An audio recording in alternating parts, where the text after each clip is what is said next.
Hello students, आप सभी का स्वागत है आपके अपने YouTube channel A to Z NCERT facts में। NTPC topic wise previous year GK series में भारतीय इतिहास का 1000 क्वेश्चन का जो हमारा सीरीज चल रहा है, इसका आज हमारा 5वां वीडियो है। 5वां वीडियो में प्राचीन भारत और मध्यकालीन भारत और आधुनिक भारत का एक वीडियो पहला टॉपिक करने के बाद आधुनिक भारत के इतिहास का आज दूसरे टॉपिक में हम लोग हैं, जिसमें मराठे, जिसको नहीं लिखा गया है क्योंकि वहाँ से केवल 2 सवाल हैं, मैसूर, बंगाल, पंजाब और अवध से हम लोग जितने भी सवाल रेलवे एनटीपीसी में आए हुए हैं उन सभी सवालों को हम लोग एक एक करके हम लोग देखेंगे। सवाल के साथ में एक्सप्लेनेशन और जवाब आपको जरूर मिलेगा। तो चलिए वीडियो के अंत तक बने रहिएगा। हम लोग टाइम से हम लोग शुरू खत्म करने का प्रयास करेंगे। तो अगर अभी तक आप चैनल बनाए हैं तो ज़रूर आप जुड़ जाएं और बाकी लोगों को शेयर करते हुए, वीडियो को लाइक करते हुए आप पहला सवाल की ओर चलते हैं। यहाँ 469वां सवाल है, इसका मतलब बाकी सवाल हम लोग कर चुके हैं। चैनल के प्ले लिस्ट में आपको एनटीपीसी प्रीवियस ईयर जीके के नाम से आपको मिल जाएगा। सवाल कहता है कि 1680 में शिवाजी के पुत्र कौन अपने भाई राजा राम के विरुद्ध उत्तराधिकार के युद्ध में विजय प्राप्त करने के बाद सिंहासन पर बैठे थे। तो अपने भाई राजा राम के खिलाफ उत्तराधिकार का युद्ध में जीतने के बाद शिवाजी के कौन से पुत्र 1680 में राजगद्दी पर बैठे? बालाजी, शाहू, संभाजी या बाजीराव प्रथम? तो इसका सही जवाब हो जाएगा संभाजी। तो शिवाजी के बाद शिवाजी के पुत्र 1680 में कौन बैठे? तो बैठे संभाजी। अब हम लोग थोड़ा डिटेल देखते हैं। शिवाजी की मृत्यु 3 अप्रैल 1680 को हो गई। शिवाजी ने चूंकि अपनी मृत्यु के पूर्व किसी को भी अपना उत्तराधिकारी घोषणा नहीं की थी, इसीलिए मृत्यु के बाद जो मराठा साम्राज्य में आंतरिक फूट पड़ गया और शिवाजी की दो मुख्य पत्नियां थी, सोयराबाई और साईबाई निम्बालकर। शिवाजी की साईबाई निम्बालकर से उत्पन्न पुत्र का नाम संभाजी था, जबकि सोयराबाई से उत्पन्न पुत्र का नाम राजाराम था। यानी 2 पुत्र, दोनों सौतेले भाई। सोयराबाई ने शिवाजी की मृत्यु के तुरंत बाद राजा राम को उत्तराधिकारी घोषित कर दिया। संभाजी के बड़ा होने की वजह से शिवाजी का वास्तविक उत्तराधिकारी वही था। फलतः गद्दी के लिए संघर्ष हुआ, जिसमें संभाजी विजयी रहे और 20 जुलाई 1680 को, कब 20 जुलाई 1680 को, यानी 3 अप्रैल से 20 जुलाई के बीच का ही ये कहानी है, सिंहासन रूढ़ हुए। तो ये रहा आपका इसके पीछे का कहानी। अगला सवाल है, पानीपत की तीसरी लड़ाई किस वर्ष लड़ी गई थी? पानीपत की तीसरी लड़ाई 1761, 62, 63 या 60? तो पानीपत की तीसरी लड़ाई 1761 में लड़ी गई थी। इस लड़ाई की खासियत यह है कि 1761 में जब ये लड़ाई लड़ी गई थी, यह लड़ाई अहमद शाह अब्दाली और मराठों के बीच हुआ। इसमें मराठों की हार हुई और मराठों की इस हार ने मराठा साम्राज्य का अंत ही कर दिया। इस लड़ाई के बाद इस दौरान मराठा तरफ से सेनापति सदाशिवराय भाऊ और युद्ध में अहमद शाह अब्दाली का जीत होता है। युद्ध के प्रत्यक्षदर्शी काशीराम पंडित ने कहा कि पानीपत का तृतीय युद्ध मराठों के लिए प्रलयकारी सिद्ध हुआ। तो पानीपत की पहली लड़ाई हुई थी 1526 में, दूसरी 1556 में और तीसरा 1561 में। और पानीपत कहाँ है? तो ये जवाब आपका क्या हो जाएगा? तो पानीपत हरियाणा में है, आपको याद रखना है। अगला सवाल, पानीपत के तीसरे युद्ध में अहमद शाह अब्दाली से किसने युद्ध किया था? मुगल, लोधी, मराठा या खिलजी? तो किसने युद्ध किया था? तो मराठों ने युद्ध किया था अहमद शाह अब्दाली से। अगला सवाल है, आसफुद्दौला द्वारा निर्मित आसफी इमामबाड़ा कहाँ स्थित है? बीजापुर, दिल्ली, आगरा या लखनऊ? तो आसफुद्दौला द्वारा निर्मित आसफी इमामबाड़ा कहाँ स्थित है? तो वो स्थित है आपका लखनऊ में। इमामबाड़ा लखनऊ, ये आपको याद रखना है। अवध के नवाब आसफुद्दौला ने 1784 में बनवाया था। मुहर्रम और ईद जैसे मुस्लिम अनुष्ठानों के उद्देश्य से बनाया गया था। इसमें स्तंभों का प्रयोग नहीं किया गया है। इसी ने अवध प्रांत की राजधानी फैजाबाद से लखनऊ स्थानांतरित कर दी थी। किसने? तो आसफुद्दौला ने। अगला सवाल है, बंगाल के नवाब सिराजुद्दौला प्लासी की लड़ाई किस वर्ष हारे थे? यानी कुल मिला के ये पूछ रहा है कि प्लासी की लड़ाई कब हुआ और हार किसका हुआ, ये सवाल ही आपको बता दिया है। तो 1757, 56, 55 या 52? तो सही जवाब हो जाएगा 1757 में हुआ था प्लासी की लड़ाई। अगर एग्जैक्ट डेट बोला जाए तो 23 जून की बात है। किसके किसके बीच? तो पहला तरफ से रॉबर्ट क्लाइव और दूसरा तरफ बंगाल के नवाब सिराजुद्दौला, जिसमें मीर जाफर के गद्दारी करने के कारण नवाब का हार होता है और अंग्रेजों ने मीर जाफर को नवाब के हार के बाद और नवाब का कत्ल करने के बाद मीर जाफर को बंगाल का नया नवाब बनाया जाता है। अगला सवाल, प्लासी का युद्ध ईस्ट इंडिया कंपनी और किसके बीच हुआ? हैदराबाद के नवाब, बंगाल के नवाब, मराठा या मुगल? तो ऊपर ही आपको दिख गया है कि यह बंगाल के नवाब किसके बीच? तो बंगाल का नवाब कौन उस दौरान? तो सिराजुद्दौला, आपको याद रखना है, इसका नाम हर हाल में। और बंगाल का पहला नवाब, तो बंगाल का पहला नवाब अगर आपसे पूछा जाए तो बोलिएगा अलीवर्दी खां। ये चीज़ आपको जरूर याद रखना है। मिस्टेक पॉइंट, अलीवर्दी खां नहीं बल्कि बंगाल का जो नवाब वो कौन? मुर्शिद कुली खां। मुर्शिद कुली खां, मिलता जुलता नाम, यहाँ गड़बड़ी आपका हो सकता है कभी भी। बंगाल का पहला नवाब अगर आपका पूछा जाए तो मुर्शिद कुली खां आपको याद रखना है। अगला सवाल है, किसने ईस्ट इंडिया कंपनी के खिलाफ प्लासी का युद्ध लड़ा था? टीपू सुल्तान, सिराजुद्दौला, मीर जाफर, अली वर्दी खां। तो सही जवाब क्या हो जाएगा? तो सिराजुद्दौला ने प्लासी का युद्ध लड़ा था।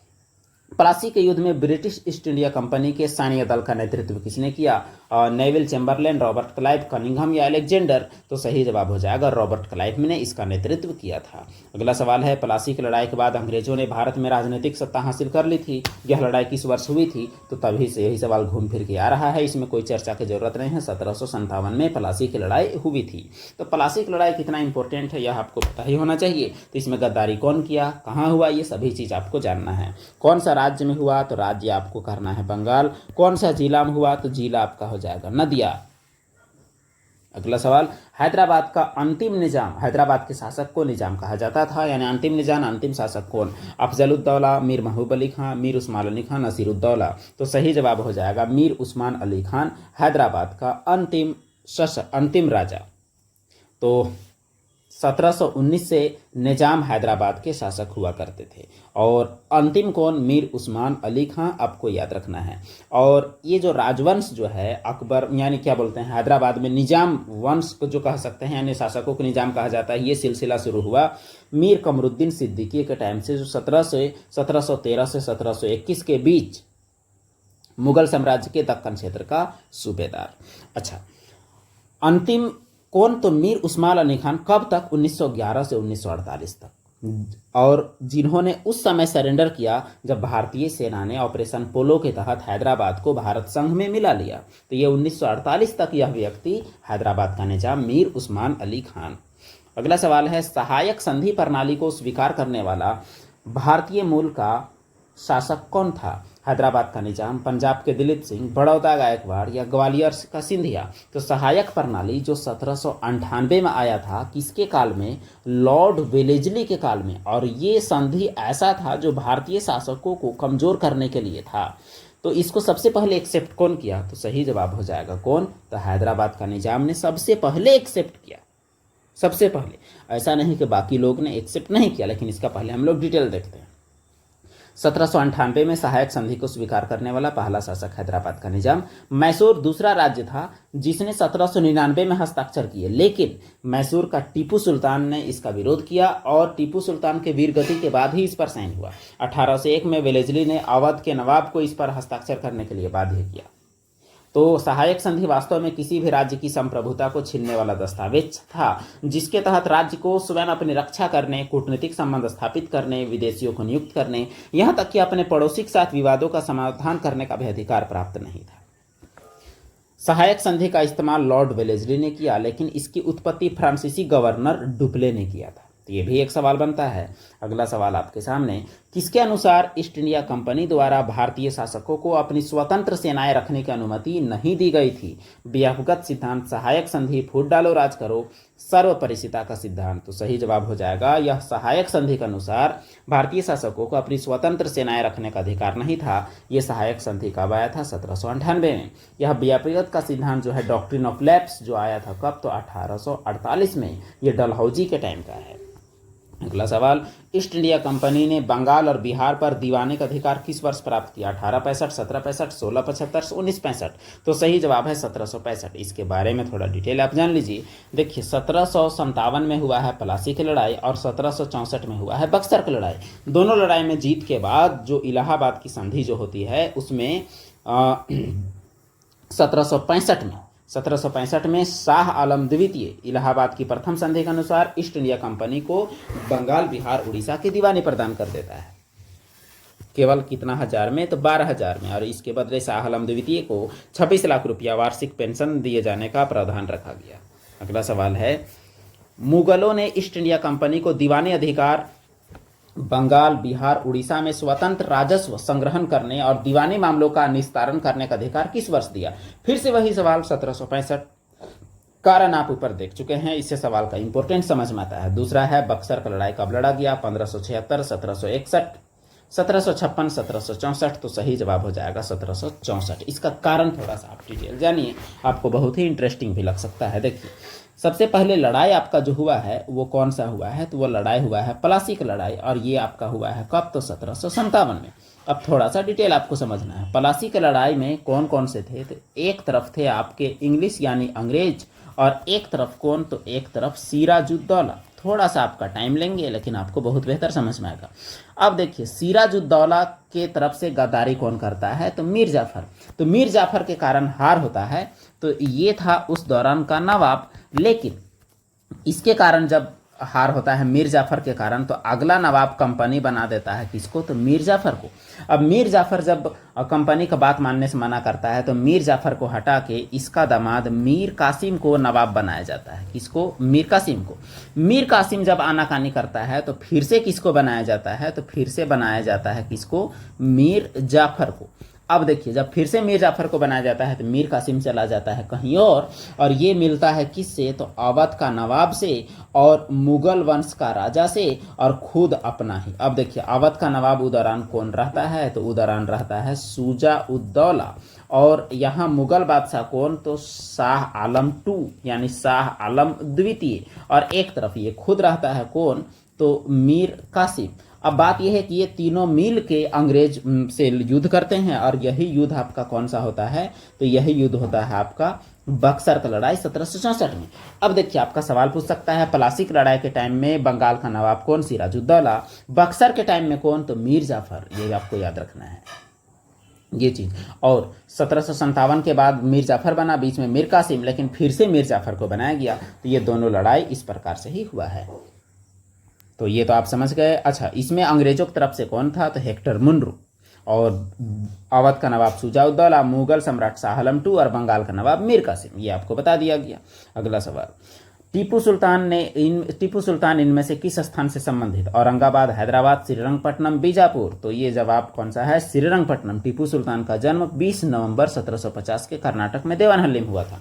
1782 से 99 तक मैसूर प्रशासन। 1787 में अपनी राजधानी श्रीरंगपट्टनम में बादशाह की उपाधि धारण किया और अपने नाम के सिक्के चलाए। टीपू सुल्तान ने आधुनिक कैलेंडर लागू किया, सिक्का की ढलाई की, नई तकनीक नाप तौल का आधुनिक पैमाने अपनाए। राजधानी श्रीरंगपट्टनम में स्वतंत्रता का वृक्ष लगवाया और जैकोबियन क्लब का सदस्य बना। और ये मतलब फ्रांस से विदेशी दोस्ताना अपनाने के लिए भी यह राजवंश फेमस माना जाता है। अगला सवाल है, दोस्त मोहम्मद खान के खिलाफ 1838 में हुई त्रिपक्षीय संधि पर किस किसने हस्ताक्षर किए। यहाँ आपका नाम दिया हुआ है, Metcalfe, Ranjit Singh Shah Shuja, Auckland, Ranjit Singh Shujauddaula, Ellenborough, Ranjit Singh Shujauddaula. ये कब का है, 1838 का। ऑकलैंड, रंजीत सिंह शाहसूजा। तो कौन कौन साइन किए, तो दोस्त मोहम्मद खान के खिलाफ हुए त्रिपक्षीय संघर्ष पर किस किसने साइन किए, तो लॉर्ड ऑकलैंड, महाराजा रंजीत सिंह पंजाब वाले, और शाहसूजा। अब देखते हैं, दोस्त मोहम्मद खान के खिलाफ 1838 में हुई त्रिपक्षीय संधि में ऑकलैंड, महाराजा रंजीत सिंह और शाहसूजा ने साइन किए थे। इस संधि के अनुसार शाहसूजा को सिख सेना और ब्रिटिश आर्थिक सहायता से काबुल की गद्दी पर पुनः बैठाने की बात तय हुई। जॉन किन के नेतृत्व में बोलन दर्रे से, यानी पाकिस्तान जो पड़ता है, अंग्रेजी सेना भेजी गई और काबुल पर अधिकार प्राप्त कर लिया गया। और 1840 में दोस्त मोहम्मद खान ने आत्मसमर्पण पर शाहसूजा को काबुल का शासक घोषित कर दिया गया। तो इसका नामे में है दोस्त मोहम्मद खान। अगला सवाल, इनमें से किस युद्ध ने भारत में ब्रिटिश उपनिवेशवाद की नींव रखी, यानी अंग्रेज यहाँ काबिज हुए थे किस युद्ध के कारण। एंग्लो सिख युद्ध, दूसरे प्लासी, श्रीरंगपट्टनम, बक्सर। तो कौन से युद्ध इसमें मेन है, तो प्लासी का युद्ध ही सबसे इंपॉर्टेंट है 1757, और बक्सर का युद्ध ये पक्का पक्की करने वाली बात है। अगला सवाल, आयरकुट, स्पेलिंग देखिए कितना अजीब है। आयरकुट के नेतृत्व में ब्रिटिश सेना ने कब पोर्ट नोवो में हैदर अली को हराया और मद्रास को बचाया। 1780, 1781, 1761, 1761। तो हैदर अली को कब हराया गया था, तो 1781 में। अगला सवाल, निम्न में से कौन सी घटना 1757 में प्लासी की लड़ाई के बाद घटी। बंदरगाह वाले शहरों मद्रास, कलकत्ता, मुंबई को नष्ट किया गया। कोई भी नई इमारत संस्थान नहीं बनाए गए। ब्रिटिश ईस्ट इंडिया कंपनी का विस्तार हुआ व्यापार का, और मद्रास, कलकत्ता, बम्बई में औपनिवेशिक शहर से दूर रहे, लोग दूर रहे। तो देखिए इसमें से तो ऑप्शन सी है, कंपनी का विस्तार हुआ, यही तो सबसे बड़ी बात थी 1757 की लड़ाई के बाद। और 1764 के बाद तो निजामत से भी अधिकार नवाब से भी निजामत का अधिकार मतलब शासन का अधिकार छीन लिया गया और खुद ही शासक बन गए। अगला सवाल, अंग्रेजों ने मैसूर के साथ कितने युद्ध लड़े? 4, 5, 6, 3। तो सही जवाब हो जाएगा कितने युद्ध लड़े? तो 4 युद्ध लड़े। देखिए प्रथम आंग्ल मैसूर युद्ध 67 से 69, दूसरा 80 से 84, ये दोनों हैदर अली के साथ, 90-92 तीसरा और 99 चौथा, ये टीपू सुल्तान के साथ। तो हैदर अली और टीपू सुल्तान, एक तरफ कौन? तो एक तरफ हैदर अली और एक बार कौन? तो टीपू सुल्तान। दोनों बाप बेटा बारी बारी से लड़े अंग्रेजों से। तो यही है 4 आंग्ल मैसूर युद्ध। अगला सवाल है, 1757 में प्लासी के युद्ध में ईस्ट इंडिया कंपनी की सेना का नेतृत्व किसने किया था? Charles Boyce, William Bemington, Robert Clive या फिर रॉबर्ट बॉल्स? तो सही जवाब है रॉबर्ट क्लाइव 1757 में नेतृत्व किया। अब देखिए प्लासी की लड़ाई 1757 में Robert Clive Sirajuddaulah, Buxar 1764 Hector Munro और 3 आदमी मीर कासिम, शाह आलम, सुजाउद्दौला। वांडीवास का युद्ध जिसमें से फ्रांसीसियों का वाश हो गया, जो कि आयरकुट और काउंट डी लाली के बीच में हुआ था 1760 में, यह अंग्रेज और फ्रांसीसियों के बीच हुआ युद्ध था। हैदर अली कहाँ का शासक? हैदराबाद, अवध, मैसूर या कित्तूर? तो सही जवाब है मैसूर का शासक। 1761 में मैसूर का शासक बना। द्वितीय आंग्ल मैसूर 1782 के युद्ध 1782 के समय हैदर अली की मृत्यु हो गई। अगला सवाल, खाली जगह भारत की स्वतंत्रता से पहले सबसे बड़ा सामंती राज्य था? त्रावणकोर, मैसूर, हैदराबाद, ग्वालियर? तो सबसे बड़ा सामंती राज्य कौन था स्वतंत्रता से पहले? तो वो था हैदराबाद, जिसे ऑपरेशन पोलो 1948 के दौरान भारतीय संघ में शामिल किया गया। तीसरा आंग्ल मैसूर युद्ध कब से कब लड़ा गया? तो तभी आपको बताया गया है कब से कब लड़ा गया है। तो 1790 से 92, यह पीछे ही आपको डील किया गया है, टीपू सुल्तान और अंग्रेजों के बीच हुआ। इसी दौरान श्रीरंगपट्टनम की संधि हुई थी, जिसमें टीपू सुल्तान की हार हुई थी। अगला सवाल, निम्न में से किस संधि के परिणाम स्वरूप तीसरा आंग्ल मैसूर युद्ध खत्म हो गया? ऊपर ही आपको बताया गया श्रीरंगपट्टनम की संधि। इस दौरान टीपू सुल्तान के 2 बेटों को अंग्रेज लोग अगवा कर लिए थे और अगवा करने के एवज में वापसी में 3 करोड़ डिमांड किया गया था। 3 करोड़ का डिमांड उस दौरान ये बहुत मायने रखता है। तो कौन सा संधि? तो क्या बोलते हैं श्रीरंगपट्टनम की संधि। देखिए 3 करोड़ युद्ध क्षति और आधा राज्य देना पड़ा। तुरंत धनराशि न देने पर 2 पुत्र को अंग्रेजों के पास बंधक रखा गया और टीपू के आधे राज्य को निजाम, मराठा और अंग्रेजों ने बांट लिया। अगला सवाल 495, भारत के सबसे बड़े महलों में से एक, जिसे अंबा विलास के रूप से जाना जाता है, वाडियार महाराजा का निवास भी था। कौन सा? मैसूर, लेह महल, मत्तानचेरी महल या हम्पी? तो सही जवाब है मैसूर महल, जिसे अंबा विलास के रूप से भी जाना जाता है, वाडियार महाराज का निवास भी था। अब ये वाडियार महाराज कौन है? तो ऐसा है कि इसको पढ़ते हैं हम लोग। अंबा विलास महल मैसूर भारत में स्थित सबसे बड़े महलों में से एक है। कृष्णराज वाडियार चतुर्थ का निवास स्थान था। 1565 में जो तालीकोटा का युद्ध या बन्नीहट्टी का युद्ध या राक्षसी तंगड़ी का युद्ध कहा जाता है, विजयनगर साम्राज्य जब नष्ट हो गया तो फिर वाडियार वंश और तिरुमल वंश स्थापित हुआ और उसके बाद 1761 में हैदर अली ने मैसूर राज्य की स्थापना की थी। तो यह वाडियार वंश से संबंधित है। कौन? तो मैसूर। और टीपू सुल्तान के बाद वाडियार वंश को पुनः सौंप दिया गया था मैसूर को। टीपू सुल्तान मस्जिद कहाँ है? मैसूर, बेंगलुरु, कोलकाता या दिल्ली? तो टीपू सुल्तान मस्जिद कहाँ है? तो टीपू सुल्तान मस्जिद देखिए मैसूर आप टिक कीजिएगा, पूरा गलत हो जाएगा। जवाब आपका क्या है? कलकत्ता है, जो कि थोड़ा अजीब है क्योंकि टीपू सुल्तान के नाम से मस्जिद तो कहीं और भी हो ही सकता है। तो टीपू सुल्तान मस्जिद कहाँ है? तो कलकत्ता में है। इस प्रकार आज हम लोग सवाल देखे, ये सवालों की संख्या वही 27-28 लगभग आपका हुआ। तो चलिए यहीं तक आज का हम लोग, फिर हम लोग मिलते हैं अगले दिन। अगले दिन हम लोग देखने वाले हैं औपनिवेशिक अर्थव्यवस्था के बारे में। औपनिवेशिक अर्थव्यवस्था यानी अंग्रेजों के टाइम में भारत का इकोनॉमी कैसा था, ये हम लोग को देखना है। तो इससे जुड़े ऑब्जेक्टिव सवाल अगले दिन हम लोग देखने वाले हैं। तो अगले दिन के लिए आप लोग वेट कीजिए और अभी चैनल में अगर आप नए हैं तो ज़रूर आप जुड़ जाएं, बाकी लोगों को शेयर करें और कमेंट बॉक्स में आप अपना फीडबैक जरूर दें। वीडियो देखने के लिए आप सभी का धन्यवाद।